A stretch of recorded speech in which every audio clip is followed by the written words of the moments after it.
I'm so start again. So hi Grant, I work for the U.S. Fish and Wildlife Service as an environmental contaminant specialist. And over the last 15 years, I started working in the climate world. And one of my responsibilities is um, linking up climate change with chemical use, especially pesticides. So I've got quite a bit of experience in the environmental field in general, and especially in risk communication. And so this course has a lot to do with climate communication. And I will share, oh, we have another person joining us. So, and I'm going to share my screen really quickly too.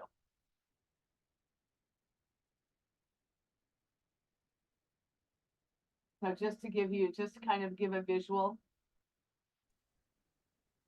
Hi, Ari. Hello. Hi. So I was just introducing myself. Um, I'm Cathy Johnson. I'm the lead instructor for the UC Climate Steward class. And I was explaining to Grant that I also work for the U.S. Fish and Wildlife Service. I'm a professional scientist, and I study like the fate and transport of pesticides in the environment, and I link that usage to climate change. So I have over 20 years of experience in the environmental field and with risk communication. And I was going to go into it that a lot of this class has to do with climate communication. And I'm just going to go through some quick slides to give you an idea of where the UC Climate Stewards class, how it was put together. And so the course was put together by several experts in the field of communication, climate change, psychology, sociology. So it's a very comprehensive online platform course. And as you can see from the slide, the mission is basically has a lot to do with communication and engaging your community when it comes to climate change, climate and how it relates to you in your world, in your life, and how your perceptions, how they can match up with the community and what you can do in your community. And one of the vision for the UC Climate Stewards is they want all of California, and actually more than California. This course is branching out to other states. They're branching out to Florida and Oregon. And so one of the things that they're trying to do is get this really aware community and get everybody engaged and talking about climate change and the environment and how it affects us on a human level. And we go into a little bit of climate science, but not as much. We have a lot of breakout sessions where we have engagement with each other. And so I'm just going to quickly go through the slides of the guiding principles for the UC Climate Stewards. This is information that we will be going over. And one of the guiding principles that I think is really important for the UC Climate Stewards is the communication. And I can't stress that enough, that the communication skills that you get from this course are priceless. I don't want to make any promises and say that it changes the way that people think, but it really introduces different perspectives and how different people engage with the community regarding climate change. It's the course has a really positive spin. We do engage in some conversations that can be very touchy, very emotional sometimes, and not emotional to where it's upsetting, but where you're feeling things, and it's a very feeling course along with some of the science in it. It's very positive. It's not all about the doom and gloom of climate change. It's all about how to get through it, how to be a part of the solution, and how to engage your community. And that will go over more on the first day of the course. And so we have some key concepts, and these are the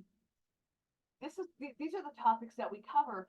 And in a couple of minutes, we're going to jump into Canvas, and I will show you how to get through the online learning system if you've never used it before. But these on this slide, if you can see, we have a lot of topics that are covered, and the social emotional resilience is a really big component. And we do touch on the trauma aware education and communication.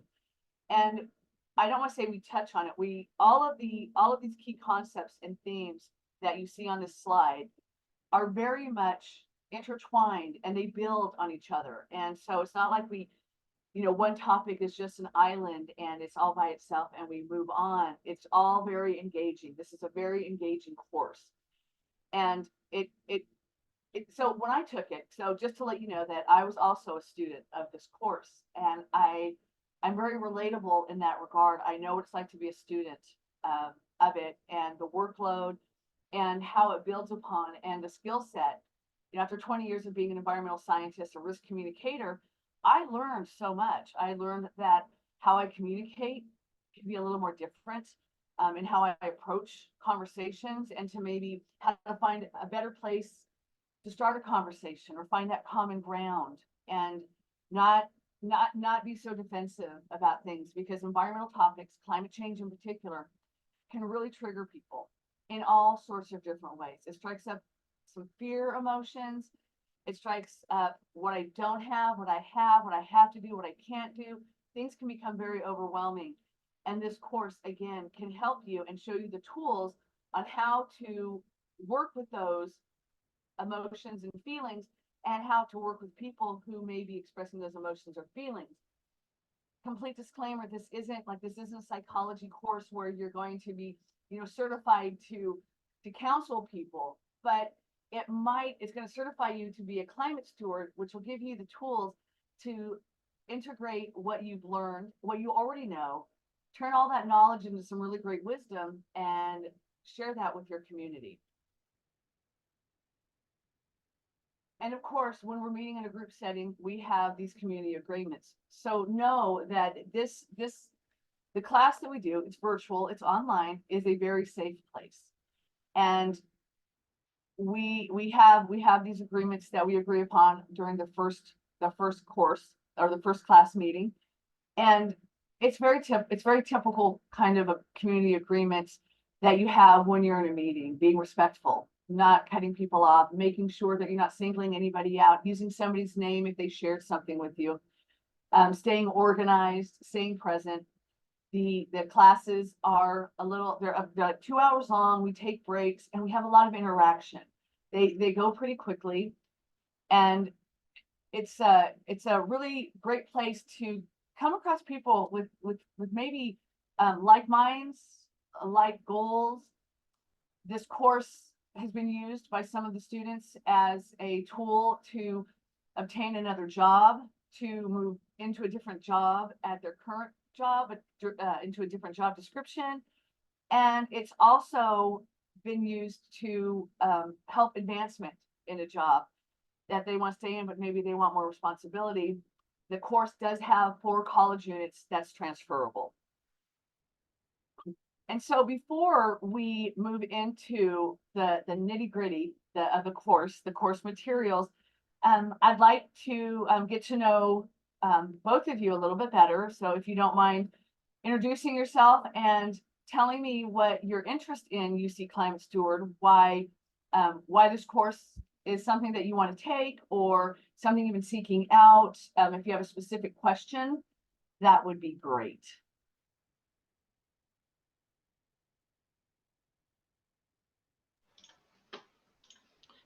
I guess I can go first. My name is Grant. I'm a lifelong California native, originally from the Bay Area. I'm now up in the wilds of Northern California in glorious Redding. I've been in IT for about 20 years now, and what I'm hoping to get out of this course has a lot to do with basically all the points you just hit on. I like to think relatively informed around different climate outcomes around the world. I guess I can put it that way. Mm-hmm. And so I feel, a lot of doom and gloom around that. And it's really disheartening to not have things that I feel like I can do to contribute to a solution. And so I'm hoping that completing this course will help me develop a lot of language to better communicate the topic and give me some ideas where I can create more positive impacts in my community. I thank you so much, Grant, for sharing. I believe that this course will help with that. Several of our students have felt the same way. And after they took the course, their perspective on things, I don't want to say it was different, was maybe enhanced.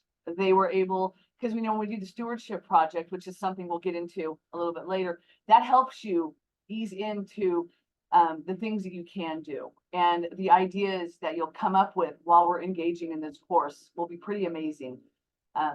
So I think this course would be a good fit for that. That was one of the reasons why I came onto this course, was that I took it during the pandemic, and I was overwhelmed with everything. There was just so much negativity. I was just overwhelmed, and I really enjoyed this course because I felt like I was in it doing something. So thank you for sharing. Ari, you want to introduce yourself? Thank you. Yes, hello everybody. My name is Ari, and I am new in California. I'm from Chile, South America. I've been living in Sebastopol for 10 years, and I am a bilingual conservation educator right now. I came to this course because I was looking for the California Naturalist program, just another way to expand my knowledge and learn more about the area that I'm part of, and help more communities, especially Spanish-speaking communities that have lived here, and open more opportunities for families and new generations to also learn about this beautiful place that we are so lucky to be. And I learned during that research that there was this program, Climate Stewardship. And this is why I'm here, to learn more and see what the program is about. Well, thank you for being here, and thank you for introducing yourself.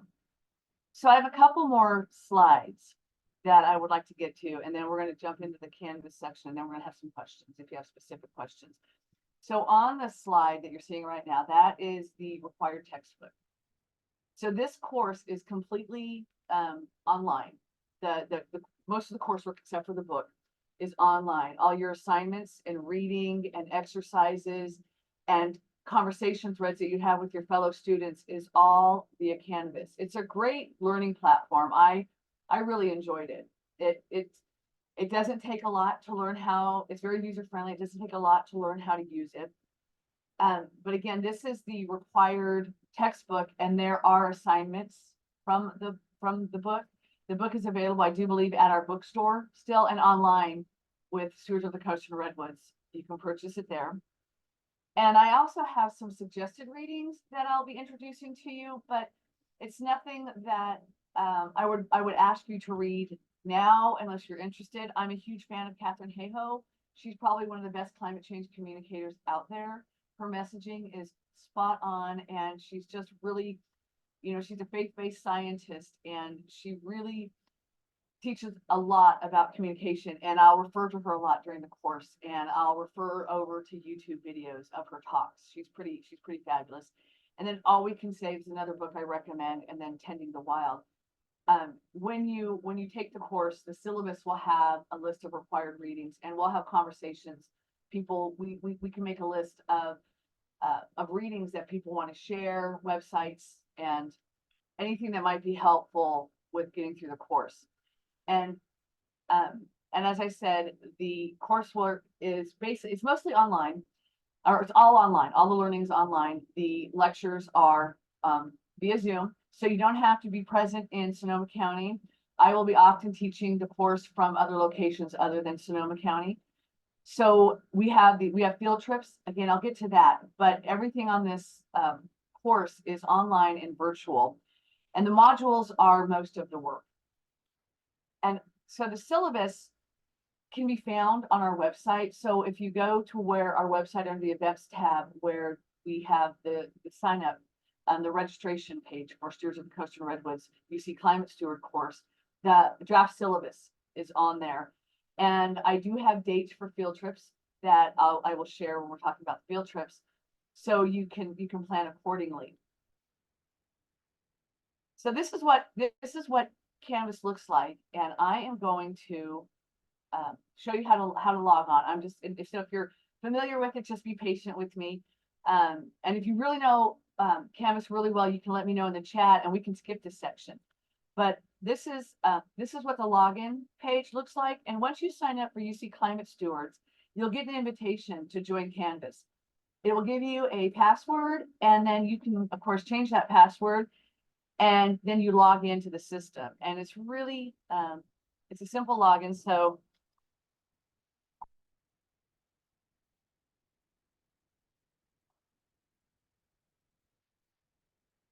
sorry, I can't talk and type at the same time.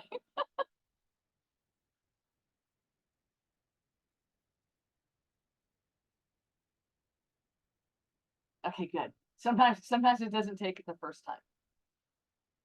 So I will take you into our one of our past courses. I think this is the 2023 course. So it doesn't matter at all. It looks the same. They do some updates to Canvas, and when they do, they're not too drastic that you have to relearn anything. It's usually adding of modules or updating a module. Again, this course was put together by many experts in their fields of communication, sociology, psychology, climate science, marine science, and they put this all together. And so when you sign up and you get your link or your invitation to join, it gives you all this information that you can go through. And this isn't part of the learning modules. This is getting you prepared for class 1, which will be on May 15th. And so you just basically, you click on it and it shows you what that topic is. And then you can hit the next button to take you where you need to go. And then you can always go back. So you're never just stuck in a module. And then if you look over here on this side, it shows you everything that you'll need to know in shortcut kind of fashion. So the modules, and when I say module and unit, I'm speaking about the same thing because each of these modules has a unit. And this will be the section right here that you'll pretty much need to go to. It's good if you go through before our first meeting on May 15th, but if you don't, it's not a big deal. This is just information for you. There's nothing you really need to do before our first class. And then it talks about our participatory science project. That will be discussed the first day of class as well, but it's something like iNaturalist. If you're familiar with iNaturalist, iSeeChange is very similar. It's an app, or you can use it on your desktop as well.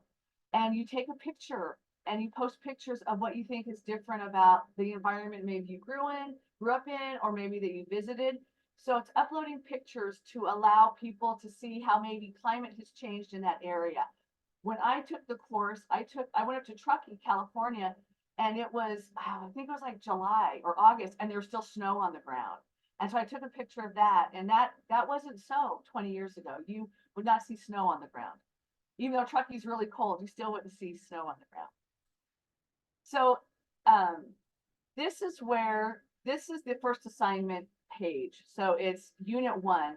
And what I really like about this platform is it gives you what to expect. And when you look at the what to expect, it tells you how much time they think it will take for you to complete all portions of this unit. So almost all of the units will be 3 to 3.5 hours. It matters how quickly you read things, how quickly you go through. I'm a little bit of a slower reader. I like to go back and maybe reread things. So maybe I took a little bit longer for this. I didn't really, I didn't measure my time when I was taking the class, but I did not feel overwhelmed by the coursework at all. And so it'll tell you all that beforehand, and it'll tell you that there's 3 assignments, 2 discussions, and then an assignment to submit. We'll go into that a little bit more, probably the first day of class. I don't want to give you too much information. And then it'll tell you like the learning objectives, which is really great because then it gives you an idea of, what should I get from this? Like if you're reading everything and you want something to help you pull out some information, the learning objectives are really helpful in that. So I'm jumping ahead because I want to go to the assignments. And another thing is when you get to the end, it'll have suggested reading, and then it has this recap, which is really great because this recap just gives you in bullet form of what maybe you could take from the unit, or maybe just some things that other people took from the unit, or the people who wrote it, what they think would be great. You may take something completely different or something more or less. This course is for you, and we make it accessible to everyone. And there is no right or wrong when you're doing this. This is thought-provoking and engaging. So there really is no right or wrong answer. The grading system isn't on the grade scale. It's a completion. It's however you want to meet the requirements within some confines. Of course, there's going to be some ways of doing it that are suggested, but again, there's no right or wrong. When they ask you to include something in a discussion, if however you feel you want that discussion to go with the topic, you can.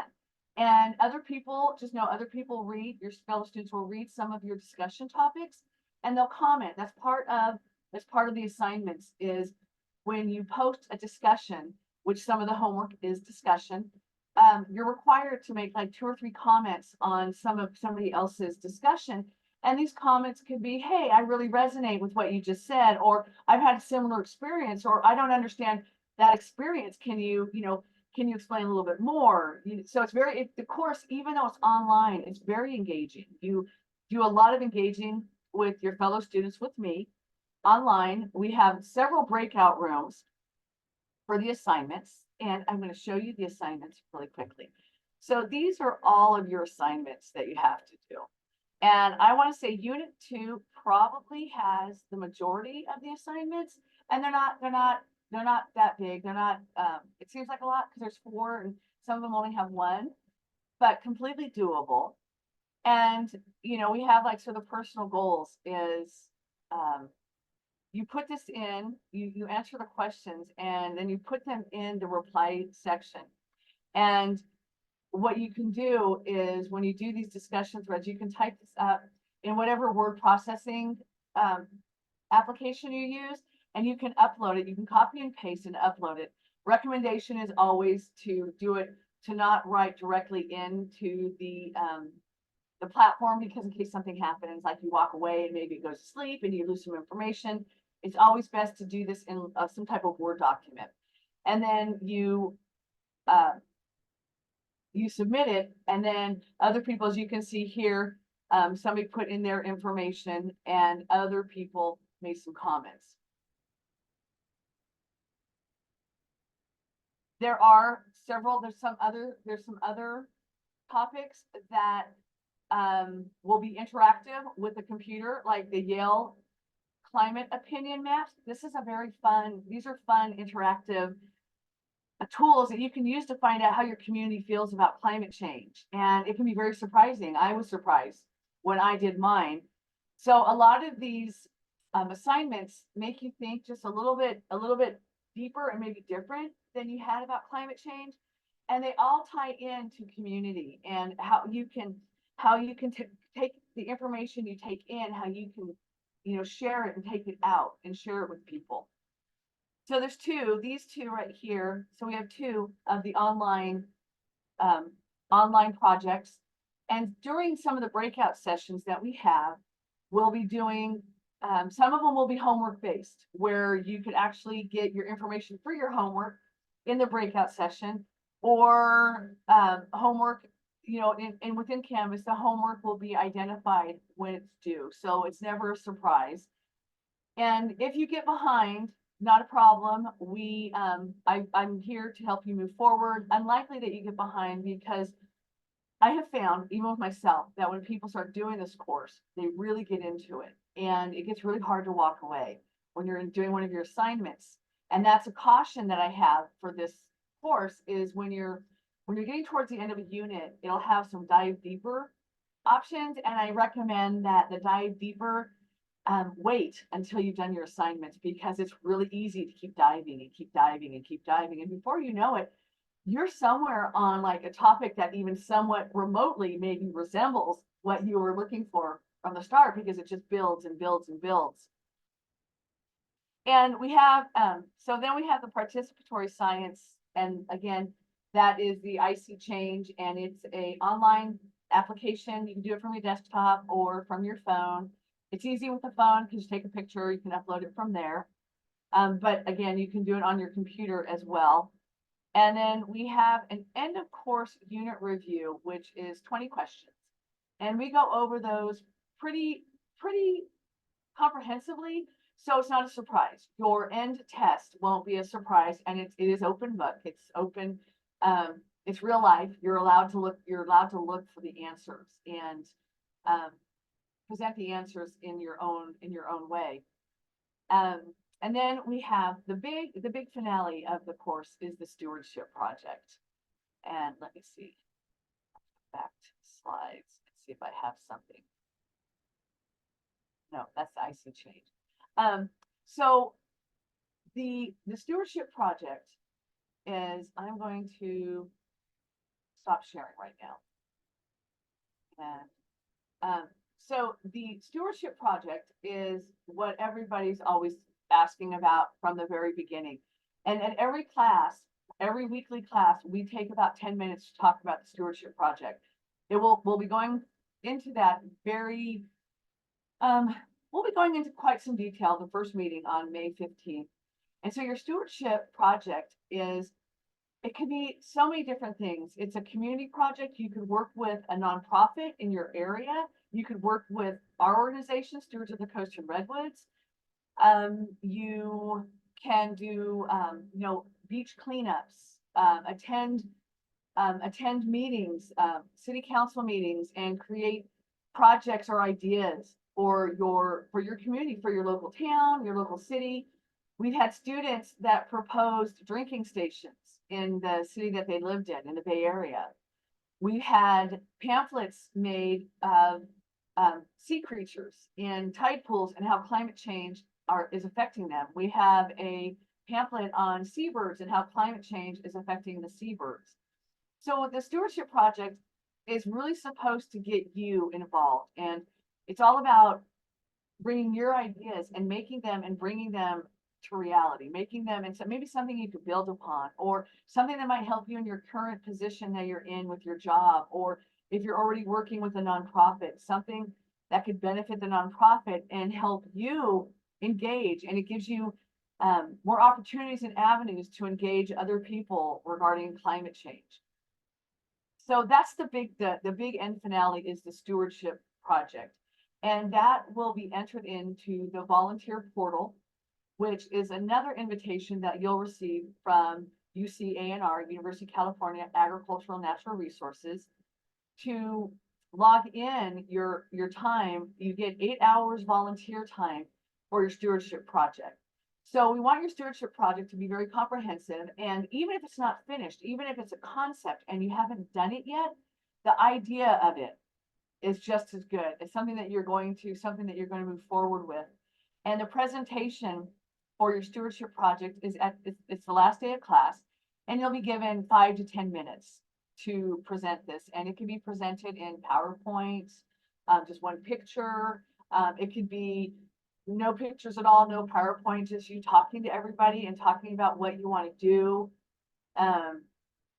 It's very much tailored to how you want to present yourself to the rest of the world regarding climate change. And I'm here with you every step of the way. Whatever questions that you have, I'll work with you. I usually come on the calls a half hour before time, and I stay like a half hour after. And then UC-ANR is a wonderful resource. Any issues that we may have with the online platform, they can take care of. So now that I've talked about almost everything regarding the course, I want to talk about field trips for just a couple of minutes. So we offer 3 field trips. So let me get to the beginning. So for this course, 3 field trips are required. And the field trips do not have to be in person. They can be self-guided. And the field trips can be anything from going to a recycling center to, again, attending a city council meeting or attending a nonprofit's board meeting, or going out and maybe talking to your neighbors about climate change. And that'll actually be one of our assignments too. So the field trips can be whatever you want to make of it, and we discuss it. I'll ask you to submit a brief summary of what you want to do, and then the field trips you have to do a write-up. If you don't do, if you do the field trip self-guided, we ask you to do just a small write-up, nothing large, paragraph, where you went, what you did, maybe who you engaged with, and what you got out of it. Just a very simple summary of what. We don't want you to be bogged down with the writing of like a novel for your field trip. We want the field trip to be the focal point of what you got out of it. We just want you to share, and we want to hear about what you did. So the 2 field trips that we will be offering, the in-person, and I think we're going to have 3, but I need to confirm one of the days. So we're going to have back-to-back weekend field trips.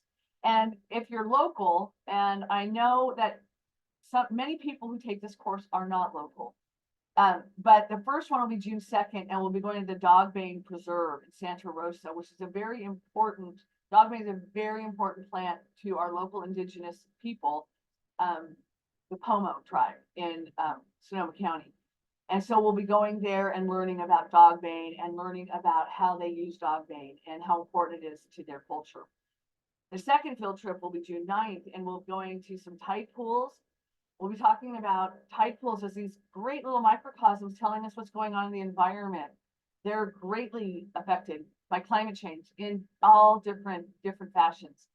And during that field trip, we'll also go to Bodega Head, to an area called Hole in the Head, and we're going to talk a little bit about nuclear energy.